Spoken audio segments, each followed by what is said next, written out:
Hey everybody, Joe here from Dark Animals, and today I'm reviewing LEGO set 76232, the Hoopty. This set is based on the spacecraft seen in the upcoming galactic superhero movie, The Marvels. And while I'm not so excited to see the film, I was interested in the set because of how interesting the ship looked to me.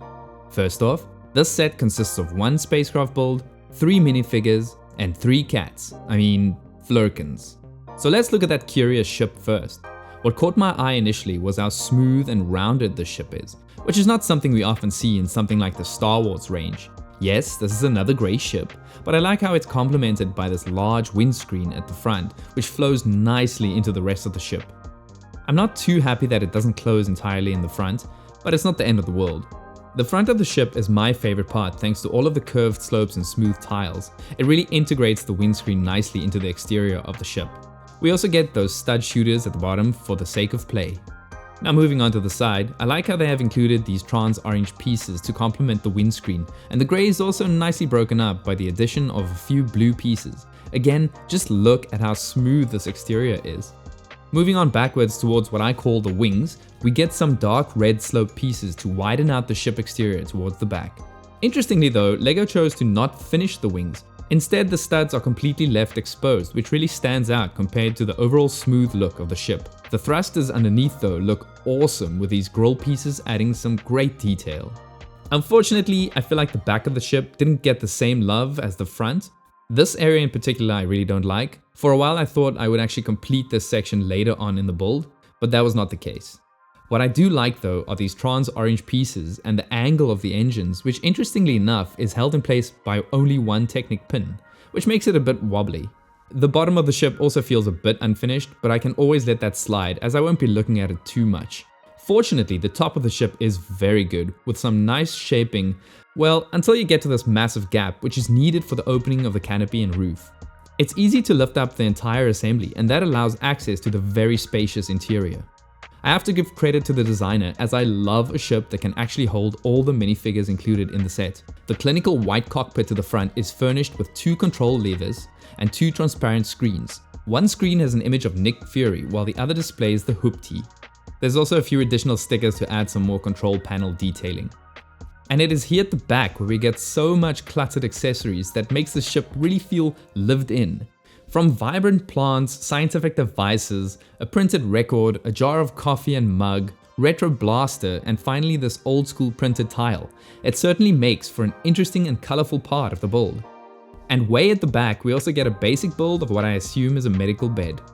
Now moving on to the figures, starting with Monica Rambeau, aka Photon.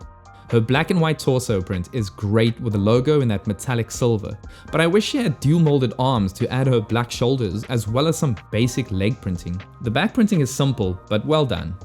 Her hairpiece is fantastic though, and the face print on this side is fine. But at the back we get an alternative face, which is okay, but I wish she had some glowing eyes to show her powering up to have more variety between the 2 faces. Next up, we have Captain Marvel in her red and blue outfit, this time with a brand new torso printing. I like the metallic gold logo as well as the belt buckles, but something feels odd about the belt placement. I kind of feel like it should have been printed lower down on the hips maybe? I think her back printing is well done though, and weirdly here the belt looks better where it's placed.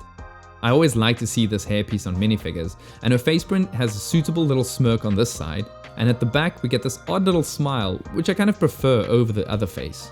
And finally we have my favorite figure of the set, Miss Marvel. This is the first MCU version of this figure, and I have to say LEGO did not disappoint. Her red, blue and gold suit looks amazing, and thank goodness they gave us some leg printing for this figure. Otherwise the look would have been incomplete as the swish continues into her legs. Her back printing is also good, but it's mostly hidden by her hairpiece, which suits the figure just fine. She also sports this little quirky smirk on one side of her face, and on the other side she has a nice big cheerful smile that I think works very well for the character. LEGO has also included a whole bag of trans orange accessories, which is a bit strange considering all 3 characters have mostly blue-purple powers in the film. It would have been nice to get some trans blue accessories instead. Before wrapping up, here's a quick look at our 3 Flurkins. On the left we have Goose in this dark orange color, and we also get 2 little kittens. There's nothing too special about these as it's common LEGO pieces, but it's still nice to get them to round out the set. So I never mention the cost of sets when reviewing them, but I feel like it needs to at least be mentioned this time around. There's a lot I like about this set, but the crazy price tag has made me very critical about all the little imperfections. Things like figures missing leg printing and dual molding, coupled with some bland and unfinished sections of the ship, really stands out when a set is so ridiculously priced. Having said that, it's still a great set to pick up for the ship alone, but I would maybe wait for a possible sale down the line. Anyways, let me know what you think about this set in the comments, and please consider liking or subscribing to the channel if you like this review and what we do. And as always, thanks for watching.